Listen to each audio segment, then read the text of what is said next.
And now it's time for Hobo Reviews with Willie B.A. Hobo. Tonight's review, Saving Mr. Banks.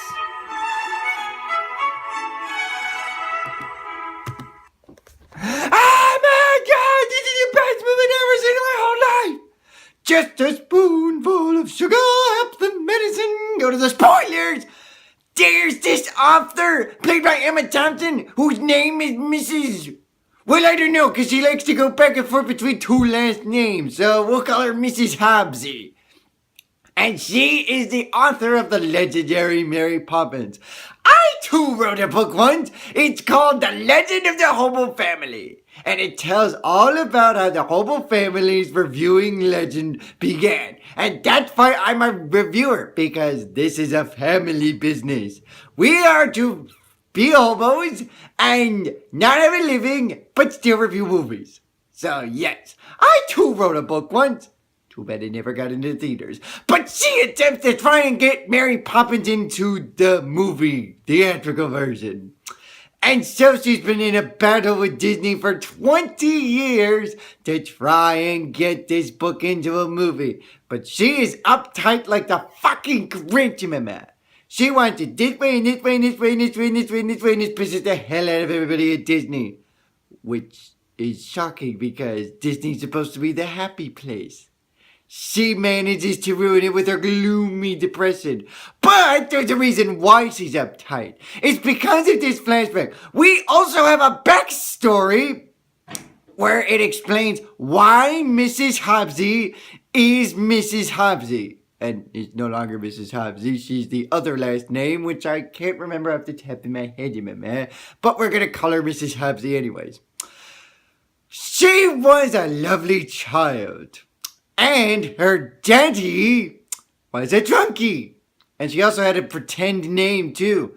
God, her life is a freaking lie, for crying out loud. Because her daddy tells her, don't let other people control you. Let imagination flow through you. You know, kind of like with SpongeBob and the imagination.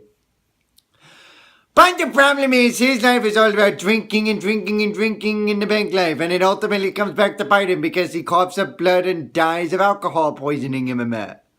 This, of course, drives her mother over the top, which is probably where she got her over the top stiffiness. And then she commits suicide, though you can't see it in this movie because it's too vulgar for this to happen. Though you do get to see her attempt to drown, and she doesn't. But then, when her daddy gets sick, they call upon a maiden service. You know, kind of like Mary Poppins, and thus the inspiration to Mary Poppins. Get it, mama? She also runs into a producer who you might recall from Billy Madison. And a couple of vocalists who are playing songs. One of them happens to get her to grow her heart 3,000 times that day. Too bad it was for that particular day, and that was it.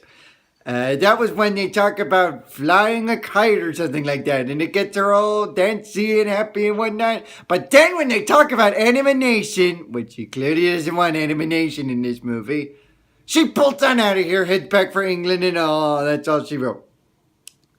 And she also counters a friendship with a limo driver named Ralph, whom is played by Paul Giamatti.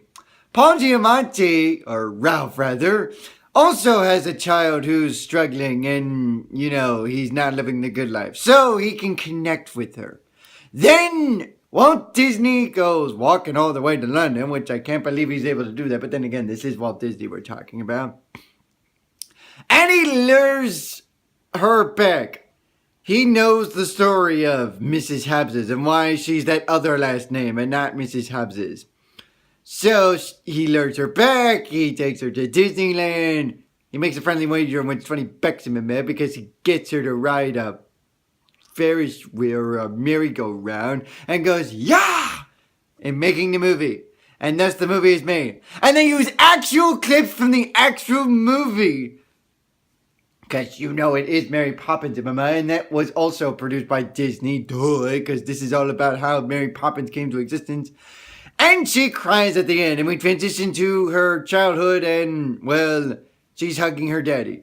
This kind of reminds me of Hosmama. You know, where we had the backstory in addition to the main plot, and the backstory kind of ties into the main plot. This is kind of like it, which makes sense since Holes was also made by Disney. I, for one, love this movie because it tells you the true story of Mary Poppins, which you probably never heard of until you saw this movie. This is Willie B.A. Hobo saying, Charge! You got charged! Come on up and dial, will you? Come on, change! Come on! I need the money so I can turn my book into a movie! That way the hobos can be a known commodity!